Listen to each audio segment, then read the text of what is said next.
Very most important प्रश्न है और आप देख सकते हैं इस वीडियो के माध्यम से प्रश्न नंबर 1, 2, 3, 4। ये प्रश्न बहुत ही इम्पोर्टेंट हैं और सॉल्व करेंगे आज और जानेंगे कैसे इन सब प्रश्नों को हल किया जाता है। तो आइए देखते हैं बारी बारी से। दोस्तों, अगले वीडियो में हमने बताया था कि कैसे सॉल्व करना है। तो अगर ये 3, 5 और 4, 8, 5, 7 इस टाइप से हमने लिख दिया है, तो सबसे पहले हम ये जानते हैं कि 3, 5 को हम कैसे लिखेंगे, ठीक है ना? और 4, 8 और 5, 7 को कैसे कन्वर्ट करेंगे, ये हमारा इम्पोर्टेंट है। इसे हमें जानना होगा कैसे हम कन्वर्ट कर रहे हैं। तो ये बार को तो देखना ही नहीं है, आगे इसी को देखना है। तो अब बार देखने का पोजीशन आता है, तो बार हम देखते हैं कि कितनी अंकों पर है, ठीक है ना? तो अब लगता है 5 और 7 के ऊपर ही बार है, ठीक है ना? अब बार देखेंगे, बार को देखने के बाद हम ये सोचेंगे कि क्या घटाना है और क्या नीचे लगाना है। तो अब सेकंड पोजीशन में आता है कि अब इसे हम क्या करेंगे कि 7, 5 को तो देख ही रहे हैं। अब अगला पॉइंट होता है 4, 8 और 5, 7। इसे ऐसे लिखते हैं। लिखने के बाद हम माइनस करते हैं। माइनस क्या करते हैं? 4, 8 क्या करते हैं? 4, 8 जो पिछली वीडियो में हमने बताया भी था। 4, 8 को हम माइनस कर देते हैं, ठीक है ना? और नीचे क्या लिखते हैं? तो नीचे लिखते हैं जितने की ऊपर बार है। जैसे बार कितने के ऊपर है? 5 और 7। तो 5, 7 के ऊपर है, तो हम क्या यहाँ लिख देंगे? इसके नीचे क्या लिख देंगे? यहाँ पर लिख देंगे 9, 9, ठीक है ना? अब कितने के ऊपर बार नहीं है?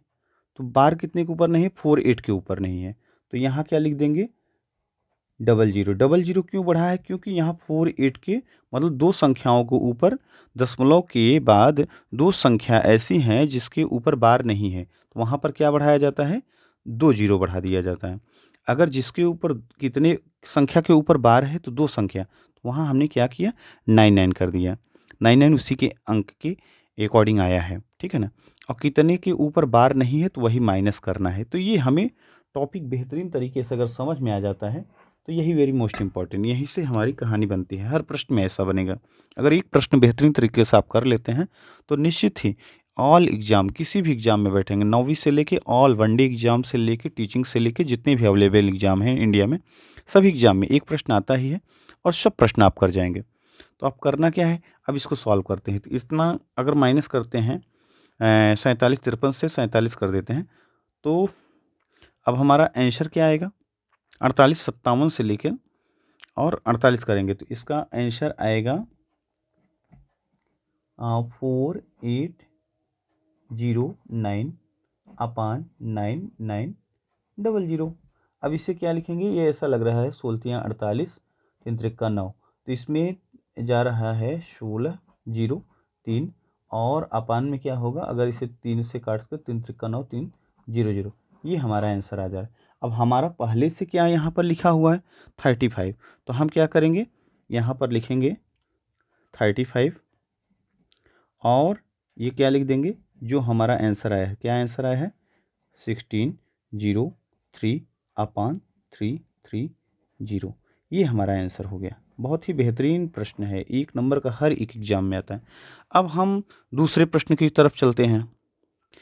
अब आइए दूसरा प्रश्न सॉल्व करते हैं सॉल्यूशन। अब जैसे 6 और 7 है, इसको क्या लिख सकते हैं? तो हम लिख सकते हैं 6 7 तो लिख ही सकते हैं, मतलब डायरेक्ट। और इसके नीचे क्या लगा देंगे? 9 9, क्योंकि डबल संख्या के ऊपर बार है तो डबल 9 लिख देंगे। अब प्लस में क्या है? दशमलव के बाद क्या है? 7 3, डबल डबल संख्या के ऊपर बार है तो 7 3, ऐसे बार को हटाएंगे, यहाँ डबल 9 कर देंगे और दोनों को ऐड करेंगे तो क्या होगा? ये इतना और ये इतना हो जाएगा, ठीक है ना? अब इसके अपान में क्या लिखेंगे? अगर हर समान है तो क्या लिख देंगे? 9 9। अब इसमें क्या करेंगे?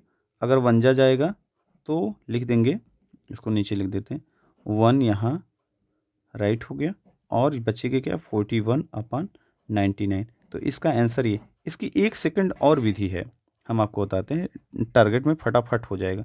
अब जैसे ये संख्या थी, इस संख्या को क्या हम लिख सकते हैं? लिख सकते हैं 0.676767 मतलब तमाम ऐसे बढ़ाते जाइए, मतलब टर्मिनेटिंग में है तो टर्मिनेटिंग करते चले जाइए। तो कितना कर देंगे, लगभग 1 2 3 4 बहुत है, 1 2 3 4 इतना बहुत है। अब दूसरी हम संख्या क्या ले लेंगे, अब मान लीजिए ऐड करना है, प्लस कर लेंगे तो 0 पॉइंट क्या लेंगे 7 3 7 3 और 7 3 7 3। अब इसे क्या करेंगे, ऐड कर देंगे। ऐड के लिए ही तो बोला है ना, 0.67 प्लस 0.73। अब बार में है दोनों संख्या। अब क्या करेंगे, दोनों को जोड़ देंगे, फटाफट यहाँ जोड़ेंगे तो क्या आएगा, अब यहाँ क्या आएगा, ये 0 7 3 10 और 6 6 12 एक्स 13 1 14, यहाँ पर हो जाएगा 1 हो जाएगा, यहाँ पर 4 1 4 1 4, यहाँ 0.0। अब इसे यहाँ पर 1 हो जाएगा, लास्ट में 1 हो जाएगा, तो ये 4 इतना इतना। अब इसे क्या लिख सकते हैं, 1.41 बार लगा देंगे, ठीक है ना। तो ये आंसर हो गया।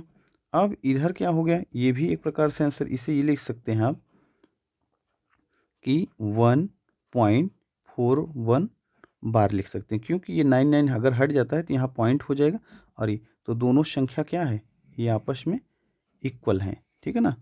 तो दोनों क्या हैं, इक्वल है, ये भी इक्वल है इसके, ये भी। सेकंड विधि है, ये थोड़ा शॉर्टकट है, ये सेकंड विधि है। अब ये तीसरा प्रश्न है। तीसरा प्रश्न हम कैसे सॉल्व करेंगे, सॉल्व करने का मतलब ये है कि 0.999 ऐसे करके कामा दिया गया, तो इसे क्या लिख सकते हैं, सामान्य 0.9 बार लिख सकते हैं, और 9 बार हटाएंगे तो 9/9 होगा, इक्वल टू क्या होगा, इसका आंसर 1 होगा। बहुत ही सरल था। तो आइए चौथे नंबर पर, क्वेश्चन नंबर 4। क्वेश्चन नंबर 4 में क्या कह रहा है कि 0.67 7 के ऊपर सिर्फ बार है, 7 के ऊपर प्लस 0.47 मतलब 47 दोनों के ऊपर बार है, यहाँ पर 7। तो हम कैसे ऐड करेंगे, अब लिखेंगे बारी बारी सॉल्यूशन में, क्या लिखेंगे, अब यहाँ पर लिखते हैं, इसको लिख देंगे 0.67 बार को हम लिखेंगे 0.6777 ऐसे कई बार में हम लिख देंगे, ठीक है ना।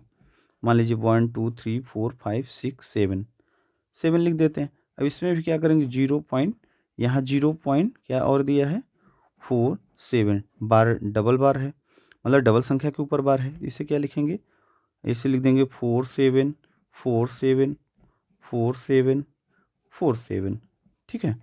अब मान लीजिए इसको हम ऐड कर देते हैं, क्या करते हैं, ऐड। ऐड के लिए ही तो बोला है ना, ये प्रश्न हमारा क्या कह रहा है, क्वेश्चन नंबर 4 ये कह रहा है इतनी इतनी संख्या को हम ऐड कर दें, दोनों संख्या को ऐड, तो ऐड ही कर रहे हैं, बस थोड़ा सा क्या प्रसार करके, मतलब उसे थोड़ा सा कंटिन्यूसली लिख करके हमने क्या किया, थोड़ा प्रसार करके हम सॉल्व करते हैं।